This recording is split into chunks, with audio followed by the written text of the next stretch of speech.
میں چلے میں گیا تھا جی، میں اجمیر شریف گیا تھا جی، میں پکا سنی ہوں جی، میں اللہ اکبر۔ سچ سچ بتاؤ، ہم میں احساس ہے؟ ہم کیسے سوچتے ہیں؟ ہم کیسے سوچتے ہیں؟ نبی علیہ السلام کیا چاہتے ہیں؟ اور رسول اللہ چاہتے ہیں کہ میری امت کا بڑا چھوٹا مرد عورت جب سوچے تو پوزیٹیو سوچے، جب سوچے مثبت سوچے، جب سوچے اچھا سوچے، کیونکہ ہمیں اللہ نے باوقار بنایا ہے۔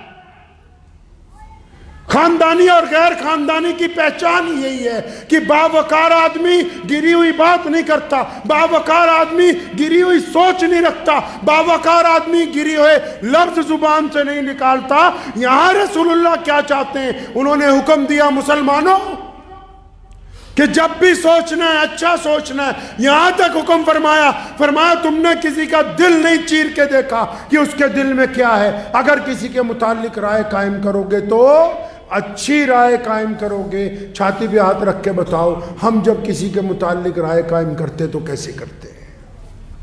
مسجدوں والے ہی بتاؤ، چار نمازی چلے جائیں، جو پیچھے چار رہتے ہیں کیا وہ ان کی برائی کرتے ہیں اچھائی کرتے ہیں؟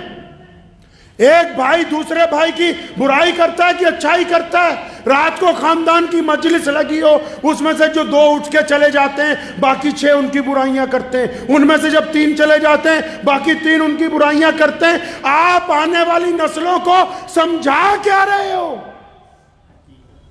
کیا سمجھا رہے ہو ان کو؟ کس طرف لے کے جا رہے ہو معاشرے کو؟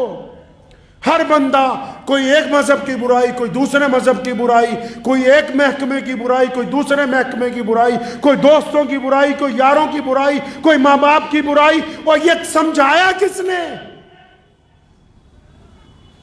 پیارے نبی علیہ السلام کی سنت ہے مثبت سوچنا، پوزیٹیو سوچنا۔ دنیا میں اسلام سب سے بڑا مذہب اس لیے بنا کیونکہ رسول اللہ نے سیدنا بلال کے متعلق پوزیٹیو رائے کو قائم کیا کہ یہ مظلوم ہے، اس کا حق بنتا ہے کہ اس کو عام انسانوں کے برابر لا کر کھڑا کر دیا جائے۔ ہم کیسے سوچ رہے ہیں بھائی؟ اگر آپ برا سوچتے ہیں تو آپ ابھی اچھے انسان نہیں بنے۔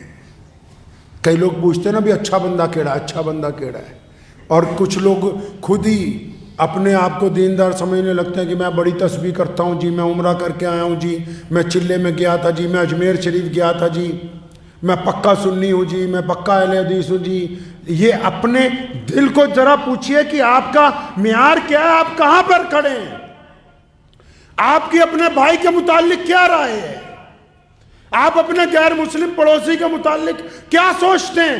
آپ نے ٹھیکہ لے لیا کہ آپ مسلمان ہیں تو ساری نیکیاں آپ کی ہوں گی؟ کیا اللہ اور اس کے رسول نے کہا نہیں کہ دنیا میں جو بھی انسان خواہ وہ مسلمان ہو یا نہ ہو اگر وہ نیکی کا کام کرے گا تو اللہ اس کی نیکی کو ضائع نہیں کریں گے؟ کیا اپنے ذہنیت بنائی ہے کہ بس ہم ہی نیک ہیں؟ نیکی کا معیار پتہ کیا ہے؟ نیکی کا معیار یہ ہے کہ آپ کسی کے متعلق ناجائز نہ سوچیں۔ سیدنا امام حسن رضی اللہ تعالیٰ عنہ سے کسی نے پوچھا تھا کہ حضرت امام صاحب یہ بتا دیں کہ مومن بندہ کون سا ہوتا ہے، اچھا بندہ کون سا ہوتا ہے؟ ایسا ہوتا ہے مومن جس کا کپڑے اچھے ہوں، سر پر پگڑی اچھی ہو، دستار بڑھیا باندھتا ہو، داڑھی رکھی ہوئی ہو، 5 وقت نماز پڑھتا ہو، دینداری کی باتیں کرتا ہو، کاروبار اچھا کرتا ہو، حلال کماتا ہو۔ نہیں، یہ ساری دنیاوی معاملات ہیں۔ مومن اچھا وہ ہے جب وہ تنہا ہوتا ہے رات کو، جب کبھی اکیلا کمرے میں ہوتا ہے، اس وقت اس کے دل میں کیا خیال آتے ہیں؟ کیا یہ بستر پر اکیلا لیٹ کے کسی کی بہن کے متعلق زنا کا ارادہ کرتا ہے، یا اکیلا لیٹ کے یہ اللہ اور اس کے رسول کے خوف سے کوئی تسبیح کرتا ہے؟ اس کا بستر طے کرتا ہے کہ یہ مومن ہے یا منافق ہے یہ بندہ۔ آپ کی تنہائی یہ طے کرتی ہے۔ لوگوں کے سامنے تو ہم سارے ہی اچھے ہیں، اور لوگوں کے سامنے تو سارے ہی اچھے ہیں، سارے ایک دوسرے کو کہہ رہے ہیں تو بھی بہت اچھا ہے، میں بھی بہت اچھا ہوں۔ تنہائی کیا کہتی ہے آپ کی؟ تنہائی میں جو حرام کا مال میسر آتا ہے اس وقت تمہارا ضمیر کیا کہتا ہے؟ زنا کا موقع جب میسر آتا ہے اس وقت آپ کا ضمیر کیا کہتا ہے؟ ظلم کی جب طاقت آپ کے پاس ہو اس وقت تمہارا ضمیر کیا کہتا ہے کہ پیچھے ہٹ جا. یہ تنہائی طے کرتی کہ آپ ہیں کیسے, اور آپ سے زیادہ آپ کو کوئی دوسرا اللہ کے علاوہ جانتا نہیں ہے. اس لیے اگر آپ نے اپنی مرمت کرنی ہے, اپنی سروس کرنی ہے, تو پھر اپنے ہی گریبان میں جھانکنا پڑے گا, دوسروں کو کہنے سے کچھ ہونے والا نہیں. زندگی میں احساس پیدا کریں گے انشاءاللہ. زندگی میں احساس پیدا کیجئے, دوسروں کی تکالیف کا احساس. جس طرح تسبیح کرنا سنت ہے, لوگوں کو کھانا کھلانا سنت ہے. جس طرح اللہ اللہ کرنا رسول اللہ کی سنت ہے, بھٹکے ہوئے کو راستہ دکھانا بھی رسول اللہ صلی اللہ علیہ وسلم کی سنت ہے. جس طرح نماز پڑھنا فرض ہے, اسی طرح کسی کے دل کو نہ دکھانا بھی فرض ہے. احساس پیدا کیجئے, اور احساس لوگوں کے لیے بعد میں, پہلے اپنے ماں باپ کے لیے, اپنے بیوی بچوں کے لیے, اپنے پڑوسی کے لیے, اپنے بھائیوں کے لیے جن کو ضرورت ہے آپ کی, جو آپ کی طرف ترسی ہوئی نگاہوں سے دیکھتے ہیں کہ یہ کبھی مجھ سے مسکرا کے بولے گا, یہ کیا کبھی چند لمحے میرے ساتھ گزارے گا. پڑھے رسول اللہ صلی اللہ علیہ وسلم کو. رسول اللہ کے پاس اتنے بیزی شیڈیول, نبی علیہ السلام سے زیادہ بیزی شیڈیول کائنات میں کسی کا نہیں.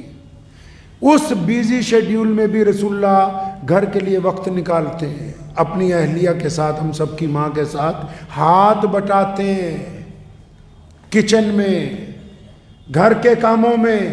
رسول اللہ نے اپنی مصروف زندگی میں وقت نکالا, کھیت جا کے پودے لگاتے ہیں خود. رسول اللہ مصروف زندگی میں سیر کرنے کے لیے اور پہاڑ تک جاتے ہیں. رسول اللہ صلی اللہ علیہ وسلم مصروف زندگی میں کھانا کھانے سے پہلے پڑوسیوں کو پتہ کرواتے ہیں کہ کس کس نے کھانا کھایا, کس کس نے نہیں کھایا. رسول اللہ مصروف زندگی میں جانوروں کی خبر گیری کرتے ہیں. نبی علیہ السلام اتنا مصروف ہونے کے باوجود غلاموں کی خبر گیری کرتے ہیں, بیواؤں کی خبر گیری کرتے ہیں. ہم تو کہتے ہیں وقت ہی نہیں ہے. ارے جانا کہاں ہے بھائی, کس وقت کی بات کرتے ہو؟ یہ 2005 اور 2006 میں لکھنؤ میں ایک صاحب گزرے ہیں, ان کا نام تھا سبوت رائے, سہارا کمپنی کے مالک. اتنا امیر آدمی کے ایک شہر بسایا, اور پھر جب اپنے بیٹوں کی شادی کی تو بیٹوں کی شادی میں دروازے پر پتہ کس کو کھڑا کیا؟ مہمانوں کو ریسیو کرنے کے لیے اس وقت کے جو بڑے سٹار تھے, میں نام نہیں لوں گا کیونکہ میں مسجد میں بیٹھا ہوں, اس وقت کے جتنے بڑے سٹار ہیں اور اب بھی, ان کو بمبئی سے بلا کے دروازے پہ کھڑا کیا کہ مہمان جب آئیں گے ان کو پھول پکڑانے ہیں تم نے. ان سٹاروں کو جن کو ملنے کے لیے لوگ ترستے ہیں, کھانا کھانے والوں کے ساتھ میزبانی کرنے کے لیے ٹیم کے بڑے بڑے لوگوں کو بلایا, دنیا کے مشہور کرکٹروں کو, اور پورے بھارت میں سارے بڑے بڑے وزیر, منتری, مکھ منتری اس شادی میں شامل ہوئے. 5,000 کروڑ روپے شادی پہ لگا دیا سبوت رائے نے. اور 2015-16 آتے آتے کنگال جب ہونے لگا تو 2 ہی بیٹے تھے جن کی شادی کی تھی, وہ امریکہ چلے گئے, بچے امریکہ چلے گئے, یہ یہاں رہ گئے. مقدمات ہوئے, جو کچھ ہوا. جب کوئی بندہ بہت زیادہ ترقی پہ آتا ہے تو بعض اوقات تنزلی بھی آ جاتی ہے, کوئی بڑی بات نہیں ہے. جو بڑی بات سنانی وہ اب آپ کو آخر میں سنانی ہے. وہ بڑی بات یہ ہے کہ اب جب ان کا انتقال ہوا ابھی 5-6 دن پہلے, تو ان کے بیٹوں کو پیغام بھیجا, وہ بھی آ جاؤ تمہارے ابا کا انتقال ہو گیا. کن بیٹوں کو؟ جن کی شادی میں ساری دنیا اکٹھی کی, جن کو خوشی دینے کے لیے بڑے بڑے امیر زادوں کو پیسے دے کے دربان بنا دیا. بیٹے آئے نہیں باپ کے جنازے میں, یہ اس ہفتے کی بات بتا رہا ہوں, بیٹے آئے نہیں. قرآن نے کہا ہے, ہم نے مانا کہ اولاد نعمت ہے, دولت نعمت ہے, لیکن قرآن نے کہا یہ فتنہ بھی ہے. اور اتنا ان کے پیچھے لگ گئے کہ تم نے اپنی زندگی برباد کر لی, جو چیزیں تم نے اپنے ساتھ لے کے جانی تھی وہ بھی ان کے چکر میں یہی چھوڑ گئے ہو. ان کے لیے ٹھکیاں مار رہے ہو جو تمہارے جنازے میں آنے کے لیے تیار نہیں ہے.